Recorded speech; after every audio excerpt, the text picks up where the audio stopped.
Mateus 18, 6 a 9.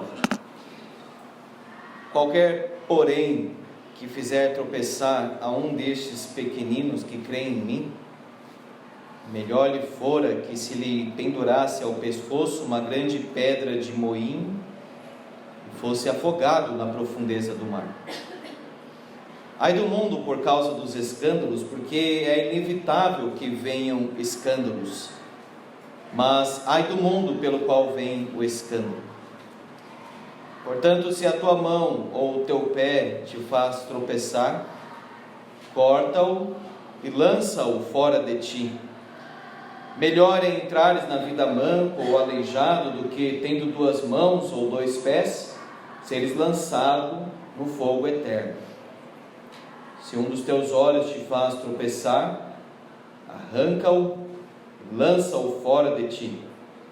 Melhor é entrares na vida com um só dos teus olhos, do que, tendo dois, seres lançado no inferno de fogo.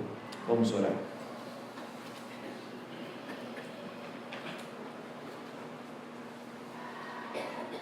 Senhor, abre o nosso entendimento, Pai, e derrama luz no nosso coração para ouvirmos, entendermos, praticarmos, interiorizarmos e proclamarmos a Tua Palavra Santa. Tem misericórdia de nós, porque não merecemos coisa alguma, senão a condenação eterna. Mas pelos méritos de Jesus Cristo, nosso Salvador, Senhor, Mestre e Rei, é que nós fazemos esta oração em nome de Jesus. Amém. Ai do mundo por causa dos escândalos. Esse é o ponto central aqui do texto. Esse texto nos fala sobre tropeço, escândalo, tanto no sentido de fazer alguém tropeçar, quanto a própria pessoa cair em alguma situação de pecado. A ligação, meus irmãos, do versículo 5 e 6 é sutil. Os irmãos devem se lembrar que Jesus, ele chamou uma criança, os discípulos questionando, indagando quem era o maior, ele chamou uma criança e disse que a criança é o modelo ideal de discipulado. A sua humildade especialmente, a sua simplicidade, a singeleza de coração. E agora, num fluxo natural, sem divisão de texto, versículo 6 diz: qualquer porém, ou seja, ao invés de imitar uma criança, ou um discípulo que imita a criança, fazem estas criancinhas do Senhor, esses pequeninos do Senhor, tropeçar. Portanto, nós dividimos o texto em duas partes somente: aquele que faz tropeçar, versículos 6 e 7, e o que tropeça em si, versículo 8 e 9. Algumas palavras importantes para nós aqui. A palavra do versículo 6, tropeçar, do versículo 8, tropeçar, do versículo 9, tropeçar, é a mesma palavra que aparece no versículo 7, para escândalos, é a mesma raiz, escandalizo e escandalon, escândalos. No versículo 7 aparece 3 vezes, inclusive, escândalos, escândalos e escândalos. O que é tropeçar? De fato, a ideia dessa palavra é fazer alguém desviar ou abandonar o caminho, levar outro a cair.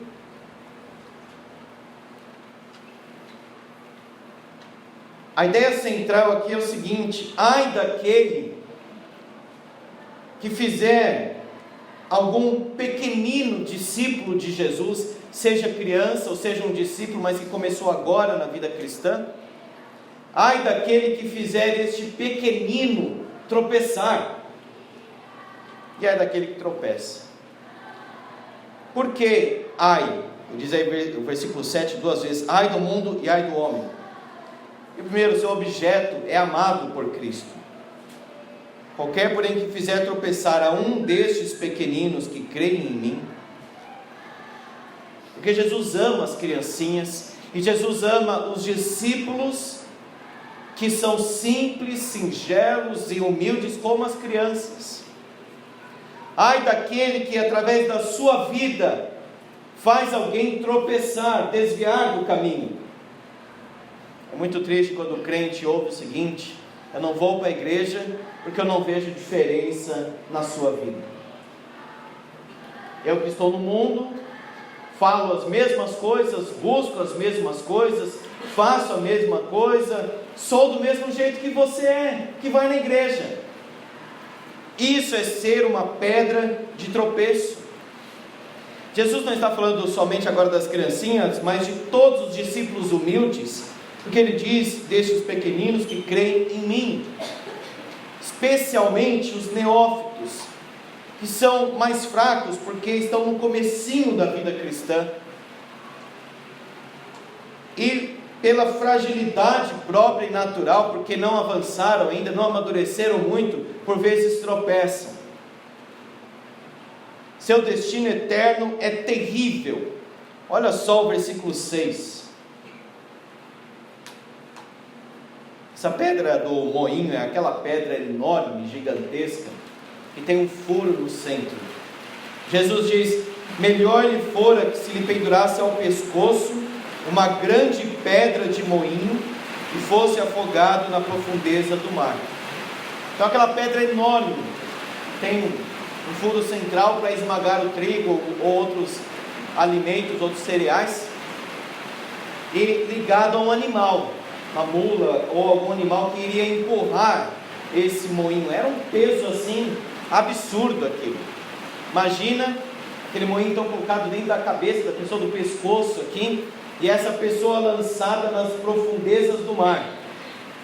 Jesus está falando aqui o seguinte: era melhor essa pessoa ter uma morte trágica e absoluta do que ser instrumento para alguém se desviar do Evangelho. Essa é a metáfora forte e intensa do Senhor Jesus. Será que alguém está fraco? Ou abandonou a igreja, quem sabe? Ou não vem para a igreja por causa do meu testemunho, por causa do seu testemunho? Tem que ter muito cuidado com isso. Jesus ele não está brincando aqui, usando essa metáfora. Uma metáfora, mas é algo próprio da dignidade e da realidade do que ele está falando. Sua situação provoca um lamento. Veja, ai do mundo. E no mesmo versículo 7 ele diz depois: ai do homem pelo qual vem o escândalo. Ou seja, o escândalo virá. Esse momento de abandono, de apostasia, de muitos que se dizem cristãos, mas na verdade eles desencaminham as pessoas. Esse momento virá, mas que você não esteja nesse grupo de crentes que não vivem o Evangelho, de pastores que não pregam o Evangelho, de igrejas que não estão interessadas na pregação da palavra, uma vida santa, mas em satisfazer os desejos, as inclinações da carne. E outros que estão se aproximando com o desejo de conhecer Jesus e a palavra, são desviados do caminho, porque a igreja está desorientada, os crentes estão desorientados. Ai do mundo, porque os escândalos virão. E ai do homem que provoca, que incentiva, que facilita o povo cair na transgressão, especialmente os pastores e os líderes das igrejas, mas certamente todos os crentes que pelo modo de vida pagão, mundano, carnal, ao invés de firmar aquele que estava ali começando, pelo contrário, leva o sujeito para longe do Evangelho, para longe do Senhor Jesus, longe da palavra. Ai do homem. Mais ou menos como Jesus disse: o filho do homem vai como está escrito, mas ai daquele que trai o filho do homem. Ai daquele que faz um pequenino discípulo de Jesus tropeçar. Quantas pessoas foram firmadas em Jesus através da sua vida? Quantas pessoas cresceram no Evangelho através de você? Quantas pessoas você discipulou, ou seja, compartilhou a palavra de Deus? Porque não é simplesmente não fazer alguém tropeçar, é solidificar, fazer crescer e discipular as pessoas. Aquele que faz tropeçar. Agora vejamos aquele que tropeça. Versículo 8 e 9. Portanto, disse Jesus: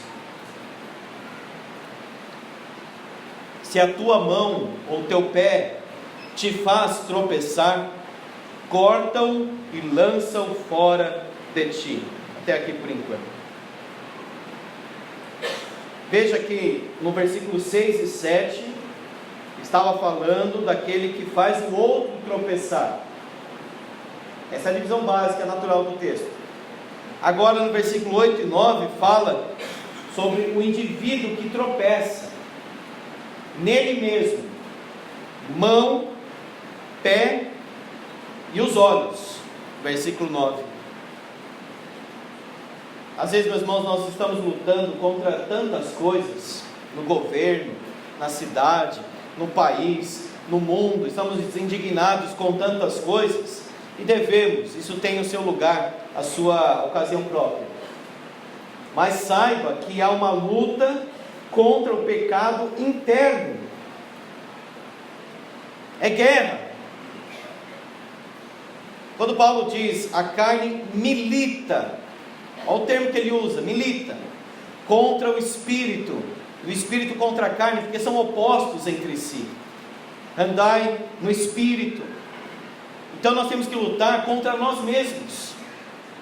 Não é um autoconhecimento, encontrar tudo que é bonito dentro de nós, pelo contrário, é lutar contra o nosso próprio coração e subjugar o nosso próprio coração.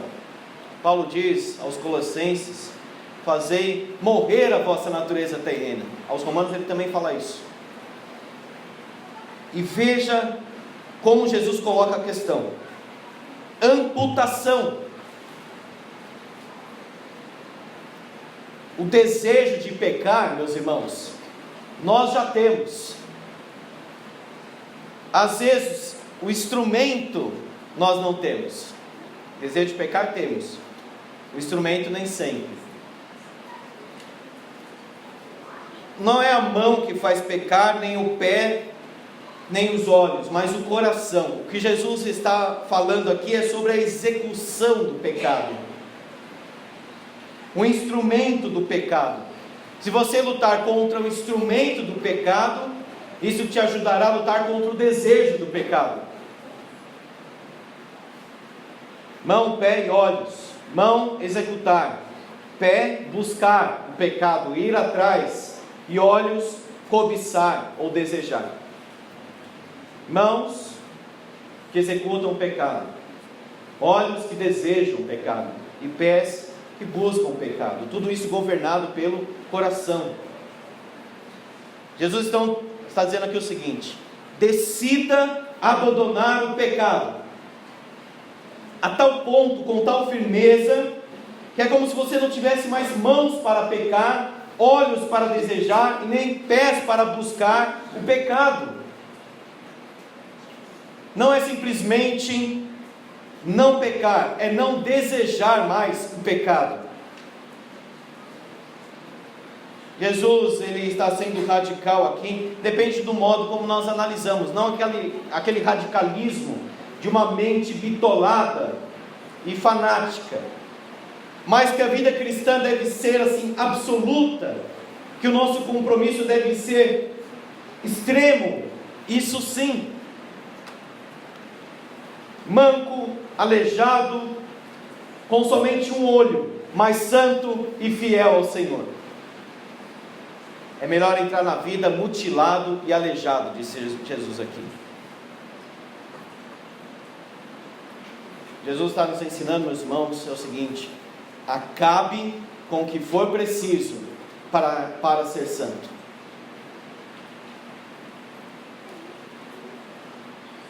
Alguns na história cumpriram de uma forma até ingênua, literalmente, este versículo aqui. Orígenes foi um deles. Diz a história que castrou-se por causa do impulso imperioso da luxúria, o que é um absurdo, certamente, porque Jesus não está falando em termos literais, porque ele poderia agir desta forma, alguém poderia cortar a mão, os olhos, ou qualquer outra parte, e continuar pecando mentalmente. Jesus está falando aqui de uma atitude drástica contra o pecado, radicalmente determinado, cortar caminhos que levam ao pecado. Jesus diz: arranca, lança. Tem um filme muito bom, chama Prova de Fogo, acho que a maioria aqui assistiu, sobre casamento, e o homem lá, ele era viciado em pornografia. É uma das indústrias que mais crescem no mundo, porque cresce o pecado, cresce todas essas coisas também. E tem um momento do filme lá que ele, determinado a seguir o Senhor Jesus e salvar o seu casamento, que ele vai e quebra completamente o seu computador. Alguém pode dizer: isso é muito radical, mas cada um sabe o tamanho da sua luta. Cada um sabe o que precisa fazer para cortar o pecado em sua vida. Meu irmão, não é brincadeira, não. É amputação de pecado.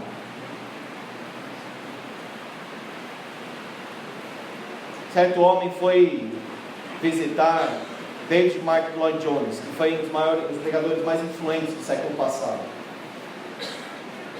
Ele falou: eu preciso de ajuda na área sexual, porque eu sempre passo naquela rua e eu tenho desejos de pecado e etc, por algumas coisas que eu vejo naquela rua. Ele viajou, foi até atrás do pregador muito conhecido mundialmente, e ele esperava uma orientação assim extraordinária, como nós às vezes achamos que tem alguém extraordinário, com uma palavra extraordinária, com um segredo espiritual. Não existe isso. Ele contou da vida dele, contou essa situação, e Lloyd Jones simplesmente disse: por que você não vai para outra rua? Lloyd Jones não queria que aquele homem provasse para ele mesmo que venceu os desejos do seu próprio coração e agora pode passar por aquela rua. Não, vai pela outra e pronto. Se está muito difícil, corta aquilo, ainda que não seja a coisa em si pecaminosa.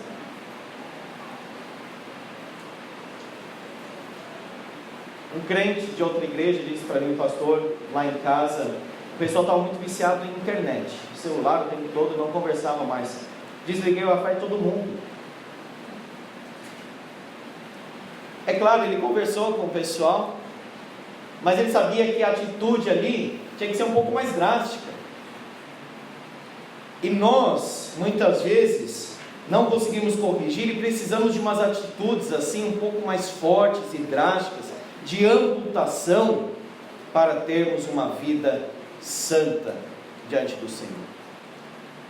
Aquele namoro não santifica você, acabe com ele. É assim que funciona. Você não consegue ter um computador no quarto, tira do quarto então. Você é viciado em Facebook, redes sociais, então acabe com isso. Ou modere isso, coloque aplicativos que regulam o tempo que você usa as coisas. Mas ajuda muito na vida cristã nós amputarmos as coisas para nos dedicarmos ao Senhor. Luta então interna, mas também luta externa. Um dos homens mais consagrados que eu tive o privilégio de conhecer pessoalmente foi o irmão Russell Shedd. Muitos aqui têm aquela Bíblia de estudo do Russell Shedd. Aquele homem era um santo mesmo. Ele é muito consagrado, é isso que eu quero dizer. Conhecia muito a Bíblia, aquele homem.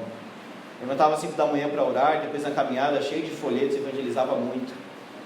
Morreu em 26 de novembro, creio que há uns 2 anos atrás, 87 anos, 3 anos atrás, se não me engano. E este homem, com a sua profundidade, espiritual, ele escreveu o seguinte: triunfo na vida cristã não é ausência de batalhas. Muitas vezes os soldados voltavam da batalha sem braço, sem as pernas, com os olhos furados. É assim que o soldado vencedor voltava da batalha. Mas voltavam em triunfo. Ele falou ali para os irmãos: as marcas do ministério ficarão em seus corpos, no coração e na alma. Paulo disse literalmente que ele trazia no seu próprio corpo as marcas do Senhor Jesus. No grande dia do Senhor, o grande general Jesus Cristo passará em revista as tropas, e nós estaremos lá, feridos, marcados, mancos, sangrando, mas finalmente estaremos lá. A vitória, irmão, é de quem luta contra o pecado, na obra, no ministério. O reino de Deus, o soldado do reino de Deus não é aquele que quer se preservar, não. É aquele que se lança lá no meio da batalha, e ele está lá no meio lutando. Ele não quer se preservar, ele quer trabalhar, ele quer sangrar. Mesmo que ele perca os seus braços, as suas mãos, seus pés, seus olhos, mas ele irá lutar pelo reino de Deus. Os cristãos deveriam ser os mais corajosos deste mundo, por amor do Senhor Jesus. Estaremos lá ou não? Será que nós vamos comparecer lá diante do Senhor Jesus, nosso general, sem nenhuma marca no corpo, com uma vida isenta de luta, não fez nada, não tem nada nas mãos ali para apresentar diante do Senhor Jesus? Cadê os soldados fiéis do Senhor?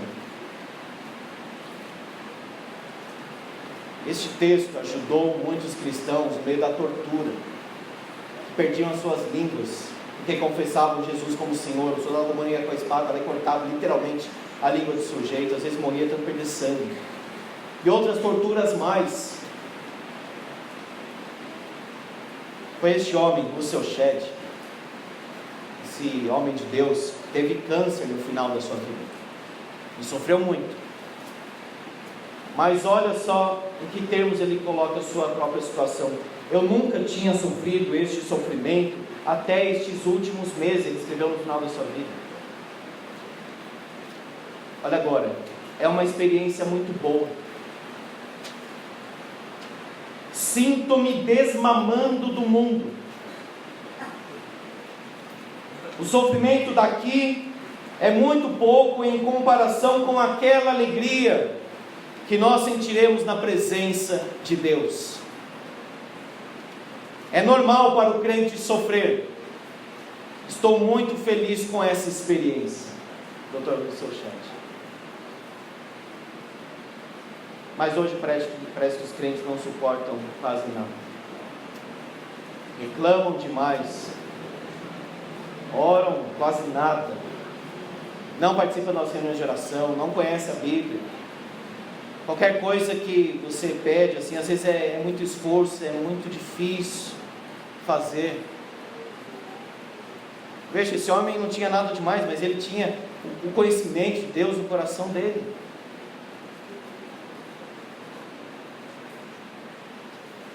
Melhor é entrares na vida manco, aleijado, mas entrar na vida.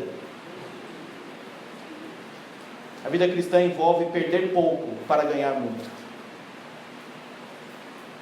Perde as coisas desta vida, mas o peso da comparação, como Paulo diz, o peso da glória é infinitamente maior do que as coisas que nós perdemos nesta vida. A desgraça daquele que tropeça e faz tropeçar é eterna.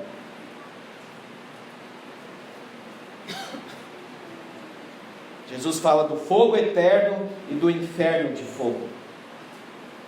A palavra que ele usa aqui, no segundo caso, é Geena, que era uma região ali de Jerusalém, onde o lixo era queimado constantemente. E aquilo se tornou símbolo do inferno, um lugar desprezível, de destruição, de fogo. As crianças eram oferecidas ali antes também. Quer preservar a vida? quer ter uma vida mundana, que ao invés de firmar os outros, faz pecar, por causa do péssimo testemunho, por causa de fotos no Facebook, na internet, porque ele não fala nada da palavra de Deus com ninguém, que fala sobre as futilidades e as coisas inúteis desta vida, saiba que espera então o inferno de fogo, o tormento eterno, como disse Paulo, banidos da face do Senhor e da glória do seu poder para sempre.